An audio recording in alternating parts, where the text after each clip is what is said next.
আসসালামু আলাইকুম এভরিওয়ান, সবাই কেমন আছেন? আশা করি সবাই ভালো আছেন। আজকে আপনাদের সাথে খুবই মজার একটা চিকেন গ্রিল তৈরি করে দেখাবো, যা খেতে ছিল দুর্দান্ত। শীতের সন্ধ্যায় এরকম লোভনীয় গ্রিলগুলো খেতে কী যে মজা।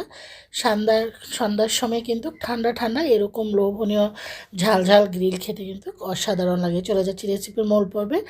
আমি এখানে আসলে অলরেডি আমার ভিডিও ক্লিপটা কেটে গিয়েছে। আমি এখানে 1 কেজি থেকে বেশি নিয়েছি মুরগির মাংস, বড় বড় পিস করে। এখানে আমি 1 চামচ লাল মরিচের গুঁড়া, 1 চামচ হলুদের গুঁড়া, 2 চামচ আদা রসুন বাটা, আর দিয়েছি গরম মশলা 1 চামচ, 1 চামচ ধনিয়া জিরার গুঁড়া, আর দিয়েছি হলো 2 চামচ বারবিকিউ মশলা, আর টক দই দিয়েছি 3 থেকে 4 টেবিল চামচ। এটা আমি ইনস্ট্যান্টলি তৈরি করেছি। আর এখন দিয়ে ভালো করে এগুলোকে একটু মাখিয়ে নিচ্ছি। স্বাদ অনুযায়ী লবণ তো দিয়েছি, একটু চিনি দিচ্ছি, এতে করে টেস্টটা কিন্তু দারুণ আসে। এটা মিষ্টি হবে না। অবশ্যই আপনারা যদি এটা টেস্ট একটু বাড়াতে চান, একটু চিনি দিবেন, এতে করে এটার টেস্টটা কিন্তু দারুণ আসে।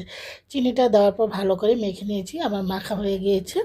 তো আমি প্রায় 1-1.5 ঘন্টার জন্য রেখে দিয়েছি। হাতে যতটুকু সময় ছিল আপনার সাথে সাথেও করতে পারেন। ফ্রাইং প্যানে আগে তেলটা দিয়ে তারপর আমি সরষের তেল দিয়ে ভেজে নিচ্ছি। এখানে আমি এক এক করে মুরগির গ্রিলের পিসগুলো সব দিয়ে দিয়েছি। আমি ফ্রাইং প্যানে করে নিচ্ছি। তো এই গ্রিলটা আসলে আমার বাসায় এমন বাচ্চারা এবং বড় সবাই খুব পছন্দ করে গ্রিলটা। আমার বাসায় গ্রিলটা আমি সবসময় করে থাকি। এটা খেতে এত ভালো লাগে। এটা খালি খেলেও সস বা সালাদ দিয়ে খেতে কিন্তু দারুণ লাগে। রুটি, পরোটা, নান রুটি, লুচি, এটা প্লেন ভাত পোলাওর সাথেও আপনারা খেতে পারেন। খেতে কিন্তু অনেক মজা, খালি খালিও তো অনেক মজা। আমি এক এক করে প্রত্যেকটা গ্রিল কিন্তু উল্টিয়ে দিচ্ছি। এই যে দেখুন, কালারটা আলহামদুলিল্লাহ খুবই চমৎকার। অলরেডি চলে এসেছে। চুলাটাকে মিডিয়াম টু লো ফ্লেমে রেখে আমি করে নিচ্ছি। আবারও উল্টিয়ে দিচ্ছি। এত সুন্দর একটা গন্ধ বের হচ্ছে, আমি একাই উপভোগ করছি। আপনাদের সবার কিন্তু শীতের সন্ধ্যায় গ্রিল খাওয়ার দাওয়াত রয়ে গেল। তা আমি এভাবে করে গ্রিলগুলোকে আবারও উল্টিয়ে দিচ্ছি, এপিট ওপিট করে। এতে করে পারফেক্টলি কিন্তু গ্রিলটা হয়। তা আমার কিন্তু গ্রিলগুলো প্রায় আস্তে আস্তে হয়ে আসছে। আর বেশি একটা সময় লাগে না, 2-3 মিনিট হলে হয়ে যাবে। তো আমার কিন্তু আবারও এই যে গ্রিলগুলোকে উল্টিয়ে পাল্টে দিচ্ছি, রানের একটু অপর সাইডগুলো, এতে করে খুব সুন্দর একটা পোড়া পোড়া ভাব আসে। তো আমার গ্রিল কিন্তু হয়ে গিয়েছে, চিকেন গ্রিল। এখন উঠিয়ে আমি সার্ভিং প্লেটে সার্ভ করে নেব। সুস্বাদু এই গ্রিলগুলো খেতে এত মজা হয়েছে।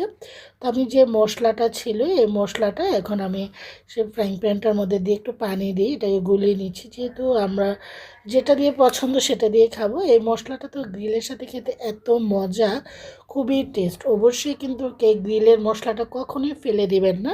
এটা অবশ্যই কিন্তু আপনারা আলাদা করে তৈরি করে খেতে পারেন। খেতে কিন্তু দারুণ। গ্রিলের সাথে মিক্স করে খালি খালিও খেতে পারেন। রুটি, পরোটা, নান রুটি, লুচি এগুলোর সাথে খেতে দারুণ লাগে। তো আমার মশলাটা হয়ে আসার পর আমি একটু ধনেপাতা দিয়েছি, তবে এটা অপশনাল, আপনাদের ভালো লাগলে দিবেন, না স্কিপ করবেন। আমি আমার মতো করে দেখাচ্ছি, সেজন্য ধনেপাতাটা দিয়েছি। দিয়ে এখন নেড়ে চেড়ে ভালো করে আমি আবার একটু এখানে ভেজে নিচ্ছি আর কি। এতে করে ধনেপাতার ফ্লেভারটা চমৎকার এই মশলাটার মধ্যে বের হয়। আপনি যখন রুটি, পরোটা, নান রুটি, লুচি বা খালি খালি গ্রিলটা এই একটা দিয়ে মশলা মাখানো সসটা দিয়ে খাবেন, খেতে দারুণ। আমি একটা সার্ভিং প্লেট নিয়েছি। আমি এখানে একটু শসা এবং গাজর দিয়ে ডেকোরেশন করে এক এক করে গ্রিলগুলো সার্ভ করে নিয়েছি। আলহামদুলিল্লাহ অনেক মজা হয়েছে। শীতের সন্ধ্যায় দারুণ জমে গিয়েছিল। আশা করি সবারই ভালো লাগবে। লোভনীয় এই গ্রিলটার উপরে একটু মশলাটা দিয়ে দিচ্ছি, এতে করে দেখতে কিন্তু দারুণ লাগে। আপনারাও ট্রাই করতে পারেন পরিবার পরিজন নিয়ে লোভনীয় গ্রিলটা। ভালো থাকেন, আল্লাহ হাফিজ।